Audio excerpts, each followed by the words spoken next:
आज 28 फरवरी 2026 रिपोर्ट्स के हिसाब से यूएस ने ईरान पर हमले तेज कर दिए हैं। जी हाँ, हमले शुरू हो चुके हैं। इसराइल और यूएस ये साथ में मिल के हमला कर रहे हैं।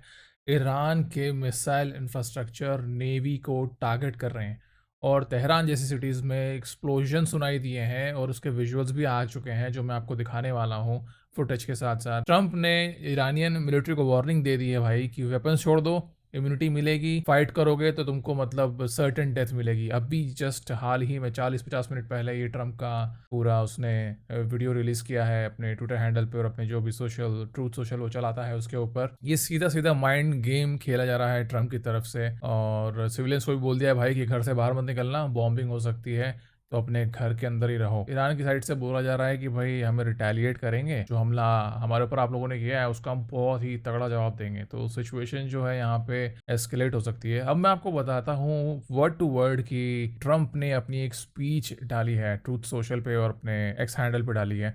तो मैं आपको वर्ड टू वर्ड बताता हूँ कि हाँ भाई उसका एक लब्बो लुबाब क्या निकल के आ रहा है। Islamic revolutionary guard arms forces police के ऊपर से वो कह रहा है भाई आज रात आप अपने वेपन तो उठाना ही मत, अगर उठा रखे हैं तो नीचे रख दो। अगर तुम सरेंडर कर दोगे तो तुम्हें कंप्लीट इम्यूनिटी मिलने वाली है, तुम्हें माफ़ कर दिया जाएगा। इम्यूनिटी का मतलब यहाँ पे यही है।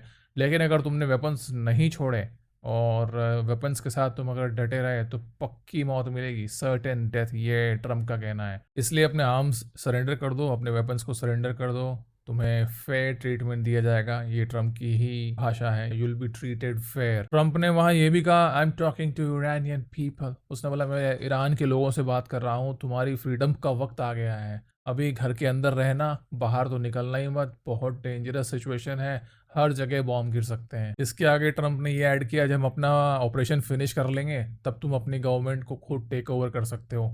शायद ये तुम्हारी जनरेशन्स में एक ही चांस मिलने वाला है तुम्हें, जो भी तुम ये आपकी इस्लामिक रजीम है इसको ओवरटेक कर लो वंस वी आर डन। मतलब जब हम बम वम फोड़ फाड़ के पूरा तुम्हारे जो भी रजीम है उसको तबाह कर देंगे, न्यूट्रलाइज कर देंगे या जो भी है, उसके बाद तुम ये अपनी गवर्नमेंट पे टेक ओवर कर सकते हो। और ये भी उसने ऐड किया ट्रम्प ने कि बहुत सालों तक अमेरिका से तुम मदद मांग रहे थे लेकिन किसी भी प्रेसिडेंट ने वो नहीं किया जो आज मैं तुम्हारे लिए कर रहा हूँ। अब अमेरिका अपनी जो ओवरवेलमिंग मिलिट्री पावर के साथ तुम्हारा सपोर्ट कर रहा है। ये ट्रम्प की भाषा है। अब इसका मतलब सीधे सीधे ये निकल के आता है कि अगर हम इसकी स्पीच को एनालाइज करें कि ईरानियन मिलिट्री को एक सरेंडर मैसेज दिया गया है, आईआरजीसी यानी कि इस्लामिक रेवोल्यूशनरी गार्ड कॉर्प्स को सरेंडर कर दो तो इम्यूनिटी मिलेगी। सिंपल सिंपल ये साइकोलॉजी वॉरफेयर खेल रहा है ट्रम्प। अब ऐसा कोई ज़रूरी नहीं है भाई कि अगर कोई टेलीपैथी के थ्रू थोड़ी ना किसी कोई बता देगा अगर हाँ हाँ हमने हथियार डाल दिए हैं, हम फाइट करना नहीं चाहते हैं। हो सकता है जो बंदे ऐसा सोच रहे हो 15-20-40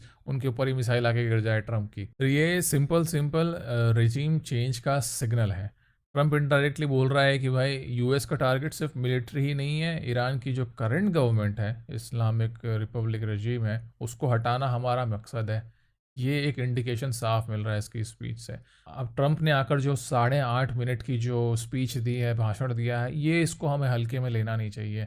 भले वो कितनी ही हल्की फुल्की बात करे या उसकी बातें सुन के आपको कभी कभी हंसी भी आए, पर जब अगर वो आगे आकर यूनाइटेड स्टेट्स के फ्लैग के सामने आकर ये स्पीच दे रहा है वो, तो इसे हमें बहुत ही सीरियस लेना चाहिए। ये usually major air campaign start होने के पहले की वार्निंग होती है कि भाई जब हमारे बॉम्ब्स गिरेंगे, हमारे जो फाइटर जेट्स हैं वो मिसाइल गिरा गिरा के जाएंगे, हमारे बॉम्बर्स मिसाइल गिरा गिरा के जाएंगे, तो भाई आप उसकी जद में बता जाना, अपने घरों से बाहर मत निकलना, कहीं घूमा घामी का प्लान बनाना मत बनाना कि हम परिवार को लेके यहाँ घूमने जा रहे हैं वहाँ घूमने जा रहे हैं। भाई कभी भी तुम कोलेटरल डैमेज ना बन जाओ। अपने घर में रहोगे तो सीधी बात है तुम सिविलियन एरिया के अंदर रहोगे और वहाँ तुमको कोई भी अटैक का सामना नहीं करना पड़ेगा। यूएस और इजराइल मिलके ईरान की जितनी भी मिसाइल साइट्स हैं और नेवी पर स्ट्राइक कर रहे हैं ताकि जो जब भी रिटेलिएशन का जो मौका आए, क्योंकि अभी ये तो साफ हो ही रहा है कि यूएस और इजराइल मिलकर अटैक तो करने ही वाले हैं, तो रिटर्न अटैक ना हो उसके लिए पहले से ही जो उनके मिसाइल के अड्डे हैं, जो उनकी नेवी के वॉरशिप्स हैं, उन पर अटैक अभी से किया जा रहा है। ईरान की कुछ मेजर सिटीज़ में एक्सप्लोजन तो रिपोर्ट हुए हैं, ये मैंने आपको पूरे वीडियो में बताया। जितनी भी उनकी ईरान की लीडरशिप है वो ऑलरेडी सिक्योर लोकेशन में मूव कर चुकी है। सिक्योर लोकेशन से मीनिंग यही है कि जहाँ बंकर ऐसी जगह होंगे कि भाई आपको शायद सैटेलाइट या फिर किसी भी तरीके से ट्रैक ना किया जा सके, और मतलब ईरान की टर्म्स में तो वही सिक्योर लोकेशन है, बट मोसाद और सीआईए बड़े ही चालू, बोलते हैं ना, टेढ़ी खीर है ये, कहीं ना कहीं से उनका पता तो निकाल ही लेंगे। जब मडुरो को ये लोगों ने किडनैप किया तो वहाँ पे भी तो खरीद फरोख्त हो गई थी, कोई ना कोई बिक ही गया था, हो सकता है, पता नहीं यहाँ ईरान में भी कोई बिक जाए भाई, पता नहीं। और इससे ये भी दिख ही रहा है क्योंकि बॉम्बिंग इतने मास और बड़े लेवल पे होने वाली है, क्योंकि ये छोटे मोटे ऑपरेशन के लिए नहीं कर रहे हैं। इनका पूरा पूरा मकसद है कि रजीम चेंज करना और ईरान को कभी भी एक न्यूक्लियर पावर कंट्री ना बनने देना। अब अगर आपके मन में क्वेश्चन आ रहा है कि भाई यूएस और ईरान के बीच में वॉर एस्केलेट हुआ ही क्यों है, तो ये सीधा सीधा न्यूक्लियर वेपन का इशू है। सबसे बड़ा रीज़न यही है कि ईरान का न्यूक्लियर प्रोग्राम, यूएस और इसराइल का कहना है कि ईरान न्यूक्लियर वेपन बनाने की कैपेबिलिटी डेवलप कर रहा है, और ईरान कहता है कि नहीं नहीं नहीं, हमारा न्यूक्लियर प्रोग्राम तो सिर्फ एनर्जी और रिसर्च के लिए है, और हमें सिर्फ रिएक्टर्स बनाने हैं ताकि हम उससे एनर्जी एक्सट्रैक्ट कर सकें और अपनी कंट्री को रन कर सकें। भाई 2026 की जो भी नेगोशिएशंस हैं वो फेल हो चुकी हैं। उसी के बाद ट्रंप ने अपनी ये स्पीच दी है, और उसी के बाद उसने अपने इसराइल के साथ मिलकर स्ट्राइक कर दिए हैं ऑलरेडी। दूसरी चीज़ क्या है? मिसाइल का प्रोग्राम। ईरान के पास लॉन्ग रेंज बैलिस्टिक मिसाइल है। न्यूक्लियर वेपन तो एक वॉरहेड होता है ना, जो आपकी मिसाइल के आगे एक वॉरहेड बना के उसको लगाया जाता है, मिसाइल के अंदर उसको आगे की तरफ फिट किया जाता है, जाकि जब मिसाइल उसको फिर ले करके जाती है। मिसाइल केवल उसके लिए कैरियर है। ड्रोन, नेवल अटैक की जो कैपेबिलिटी है वो भी ईरान के पास है, क्योंकि उसके पास तरह तरह के मिसाइल्स हैं जो वो अपने वॉरशिप से भी लॉन्च कर सकता है। और रिसेंटली हमने कवर किया था कि चाइना से ईरान की डील भी चल रही थी, नेवल टू नेवल मिसाइल वाली, जो कि हमने कवर अप किया था। CM-302 मिसाइल भी ईरान खरीदने की सोच रहा था चाइना से। यूएस को फियर इसी बात का है कि ये मिसाइल इसराइल और यूएस बेसिस को टारगेट कर सकती है, जो कि एक्चुअली में टारगेट कर सकती है। कुछ महीनों पहले ही इसराइल और ईरान के बीच में जब मिसाइल की युद्ध चल रहे थे, तब हमने देखा कि काफ़ी सारी मिसाइल्स जो थी वो आकर के हिट तो करी थी इसराइल में जगह जगह। सारी ही मिसाइलों को आयरन डोम फेल नहीं कर पाया था। अगला पॉइंट ये आता है कि इसराइल और ईरान की राइवलरी यहाँ पे है क्यों? सीधी बात है, इसराइल बोलता है कि भाई ये हिजबुल्ला, हमास जैसे ग्रुप तुम सपोर्ट करते हो, जो कि पूरे इसराइल को दिन भर तबाह करने के लिए ही जिंदा हैं, उसी के लिए खा पी रहे हो कि किस तरह से इसराइल को हम तबाह कर दें। ये इसराइल का क्लेम है, जो कि काफ़ी हद तक सही है। अगला पॉइंट अगर हम समझें कि क्या इससे वर्ल्ड वॉर हो सकता है, तो शॉर्ट आंसर है पॉसिबल है, बट अनलाइकली है। अभी जिस स्टेज पर बॉम्बिंग्स वगैरह चल रही हैं, ये बहुत ही स्टार्टर लेवल की एयर अटैक्स होते हैं जो भी हो रहे हैं, तो सिनेरियो अभी बहुत ही लिमिटेड वेपनरी पे चलेगा।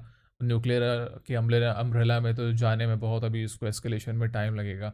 अगर कॉन्फ्लिक्ट सिर्फ कंट्रीज तक रहता है, मान लो कि यूएस, ईरान और इसराइल, तब तो इसको आप रीजनल कॉन्फ्लिक्ट मान सकते हो, और इसमें कोई वर्ल्ड वॉर का ज़्यादा खतरा नहीं, क्योंकि मल्टीपल देश इसमें इंक्लूड नहीं हो रहे हैं, आपस में फाइट नहीं कर रहे हैं। तो भाई ये मिडिल ईस्ट में कॉन्फ्लिक्ट बन सकता है अगर ये तीनों भी, हिजबुल्ला लेबनान से, हूती जो है यमन से, और इराक के जो टेररिस्ट ग्रुप हैं जो ईरान के लिए काम करते हैं, वो अगर इसमें आ जाते हैं तो। अगला पॉइंट अगर हम देखें तो वर्ल्ड वॉर रिस्क तब हो सकता है जब इसमें रशिया है, चाइना है और नेटो जैसी कंट्रीज इसमें घुस जाएं, जिसके तो बहुत ही कम चांसेस हैं, ऐसा होने नहीं वाला, तो इसको हम डिमीन कर देते हैं, इनका कोई खास मीनिंग नहीं। इतने छोटे से ईरान के, अगर ईरान डी न्यूक्लियराइज हो जाता है तो मुझे नहीं लगता उसमें ये सारे देशों को कोई प्रॉब्लम है, जैसे कि चाइना है, नेटो कंट्रीज हैं और रशिया है। लेकिन रिस्क फैक्टर्स क्या क्या हैं ये भी हम बात कर लेते हैं। यूएस बेसिस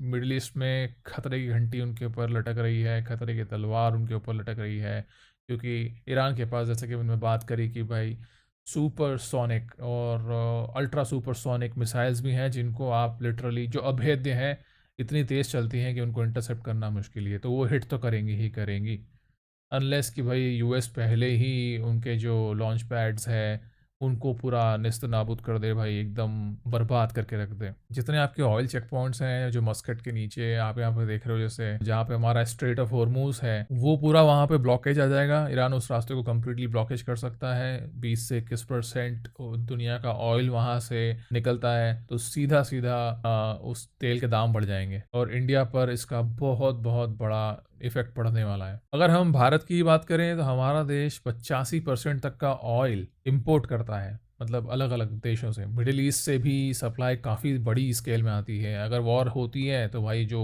प्रति बैरल जो प्राइसिंग चल रही है वो 150 तक जा सकती है। हमारा जो इंडियन डायस्पोरा है, यानी कि जो इंडियंस जो कम से कम बताते हैं कि 8 से 9 मिलियन इंडियंस जो हैं वो आपके मिडल ईस्ट में रहते हैं। तो अगर रीजनल कॉन्फ्लिक्ट हो जाता है तो उनको हमें बोलते हैं ना इवैक्यूएट करके वापस भारत लाने में एक बहुत बड़ा चैलेंज फेस करना पड़ेगा, क्योंकि ये जो 9 मिलियन जो संख्या है बहुत ही बड़ी है।